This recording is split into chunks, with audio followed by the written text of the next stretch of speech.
मणिपुर फिर हिंसा और गोलीबारी से दहल गया है। पिछले साल भड़की हिंसा के बाद अभी भी तनाव बना हुआ है। इस बार कुकी उग्रवादियों ने गांव पर ड्रोन से बम बरसाए हैं। ताजा हिंसा में यह सबसे चौंकाने वाला ट्रेंड माना जा रहा है।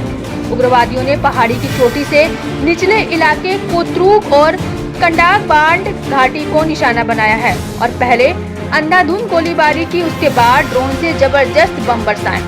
अचानक हुए हमले से गांव में दहशत फैल गई और लोग खुद की जान बचाने के लिए सुरक्षित ठिकाने तलाशते देखे गए। हमले में 2 लोगों की मौत हो गई, जबकि 2 सुरक्षा कर्मियों समेत 9 अन्य लोग घायल हो गए हैं। यहाँ के इम्फाल पश्चिमी जिले के एक गांव में संदिग्ध उग्रवादियों ने कम से कम 5 खाली पड़े घरों को जला दिया है। एक वरिष्ठ पुलिस अधिकारी ने बताया कि उग्रवादियों ने रविवार दोपहर से पहाड़ी की चोटियों से लेकर कुतुक और पड़ोसी कदांगबंद के निचली घाटी इलाकों में अंधाधुंध गोलीबारी शुरू कर दी थी। बाद में वे कोतुक गांव के बाहरी इलाके में पहुंचने में कामयाब रहे। रविवार दोपहर करीब 2:30 बजे शुरू हुई गोलीबारी और बम हमले के बाद लोग अपने घरों से भाग गए थे। बदमाशों ने 5 खाली पड़े घरों को जला दिया। हालांकि रविवार रात सुरक्षा बलों ने उग्रवादियों को खदेड़ दिया। उग्रवादियों की भारी गोलीबारी से कई घर भी क्षतिग्रस्त हो गए हैं।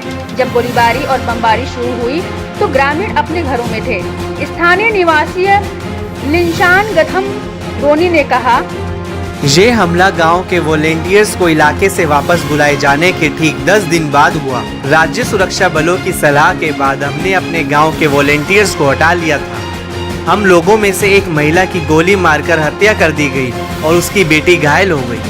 पुलिस ने बताया कि रविवार को संदिग्ध उग्रवादियों के हमले से निवासियों में दहशत फैल गई और महिलाओं, बच्चों और बुजुर्गों को सुरक्षित इलाकों में भागने के लिए मजबूर होना पड़ा था। मणिपुर पुलिस ने यह भी दावा किया है कि हमले में रॉकेट चलित ग्रेनेड और ड्रोन का इस्तेमाल किया गया। कोतरूक गांव के लोगों ने घटना को लेकर निराशा जाहिर की है। उनका कहना है कि राज्य सरकार की ओर से शांति बहाल करने को लेकर कई बार आश्वासन दिया गया, उसके बावजूद हम लोग सुरक्षित नहीं हैं। स्थानीय महिला निगरानी समूह की सदस्य ने कहा, राज्य सरकार बार बार दावा करती है कि शांति बहाल हो गई है, लेकिन हम अभी भी हमलों के डर में जी रहे हैं। हम वाकई कब सुरक्षित होंगे? इस मामले को मणिपुर सरकार ने भी संज्ञान में लिया है और कड़े शब्दों में इसकी निंदा की है। सरकार ने ही इस बात की जानकारी दी है कि हमले के दौरान अत्याधुनिक हथियारों का इस्तेमाल हुआ। बड़ी बात यह है कि उग्रवादियों के पास रॉकेट, प्रोपलेट ग्रेनेड तक मौजूद थे।